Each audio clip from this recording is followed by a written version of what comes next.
नमस्कार श्रोता मित्रों, मैं आपका दोस्त जयनारायण व्यास एक प्रार्थना से जुड़ी हुई वार्ता लेकर आपके सामने उपस्थित हुआ हूँ। बात कुछ यूँ है। एक बार पिता और पुत्र जलमर्ग से यात्रा करते समय रास्ता भटक कर एक टापू पर पहुंच गए।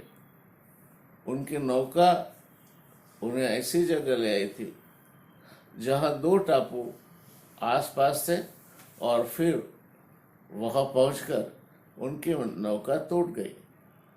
परिस्थितियों से चिंतित होकर पिता ने पुत्र से कहा, लगता है हम दोनों का अंतिम समय निकट आ गया है। यहाँ तो दूर दूर तक कोई सहारा नहीं दिख रहा है।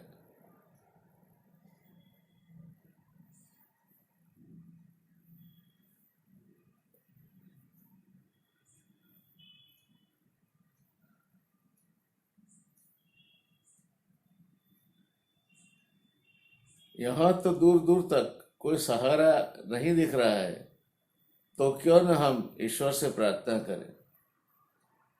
उन्होंने दोनों टापू आपस में बांट लिए, एक पर पिता और एक पर पुत्र, और दोनों अलग अलग टापू पर ईश्वर की प्रार्थना करने लगे। पुत्र ने ईश्वर से कहा, हे भगवान, इस टापू पर पेड़ पौधे उग जाए जिसके फल फूल से हम अपनी भूख मिटा सके।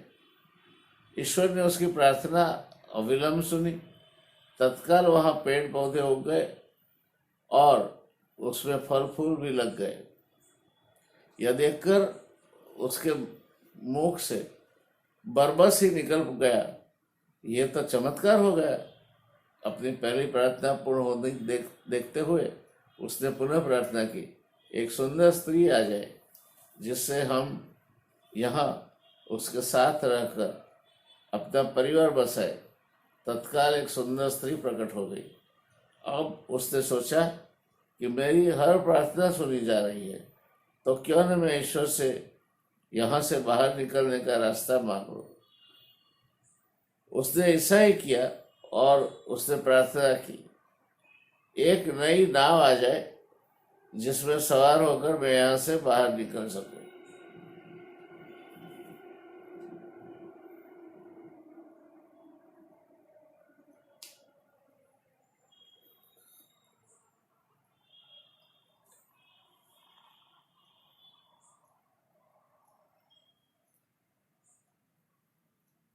तत्काल एक सुंदर स्त्री प्रकट हो गई। तो अब उसने सोचा कि मेरी हर प्रार्थना सुनी जा रही है, तो क्यों न मैं ईश्वर से यहाँ से बाहर निकलने का रास्ता मांग लूं। उसने ऐसा ही किया और उसने प्रार्थना की, एक नई नाव आ जाए जिसमें सवार होकर मैं यहाँ से बाहर निकल सकूं।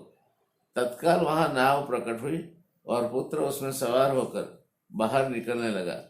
तभी एक आकाशवाणी ने उसे चौंका दिया, बेटा, तुम अकेले जा रहे हो, अपने पिता को साथ नहीं लोगे। आकाशवाणी सुनकर पुत्र ने कहा, उसको छोड़ो, प्रार्थना तो उन्होंने भी की होगी, लेकिन आपने उनकी एक भी नहीं सुनी।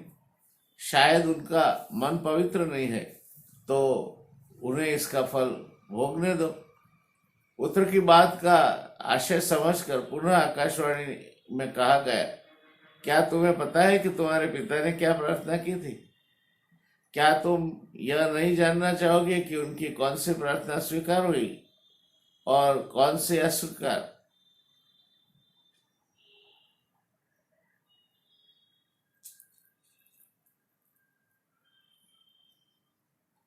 पुत्र की बात का आशय समझकर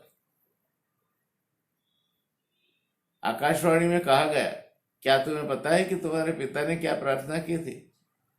क्या तुम यह नहीं जानना चाहोगे कि उनकी कौन सी प्रार्थना स्वीकार हुई और कौन सी अस्वीकार? पुत्र बोला, हाँ, मैं अवश्य जानना चाहूंगा। आकाशवाणी में कहा गया, तो सुनो, तुम्हारे पिता ने एक ही प्रार्थना की है, भगवान मेरे बेटे को सदा सुखी रखना, उन पर कभी दुख का साया भी ना आए। मेरा बेटा आपसे जो मांगे उसे दे देना। और इस प्रकार आज तुमने जो कुछ तुम्हें मिल रहा है उन्हीं की प्रार्थना का परिणाम है। स्वार्थ की राह पर निकलकर हम अपने सगे संबंधियों को और शुभ चिंतकों को दूर छोड़ आते हैं। हम भूल जाते हैं कि हमें जो भी सुख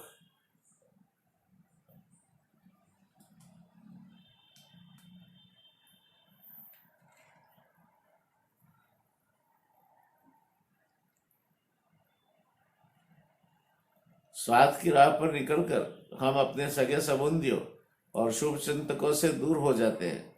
हम भूल जाते हैं कि हमें जो भी सुख, प्रसिद्धि, मान, यश, धन, संपत्ति और सुविधाएं मिल रही है उसके पीछे किसी अपने की प्रार्थना और शक्ति जरूर होती है। लेकिन हम नादान रहकर अपने अभिमान वश इस सब को अपनी उपलब्धि मानने की भूल कर बैठते हैं। और जब ज्ञान होता है तो असलियत का पता लगने पर पछताना पड़ता है। ठीक वो बेटे की तरह। इसमें एडिट करना पड़ेगा।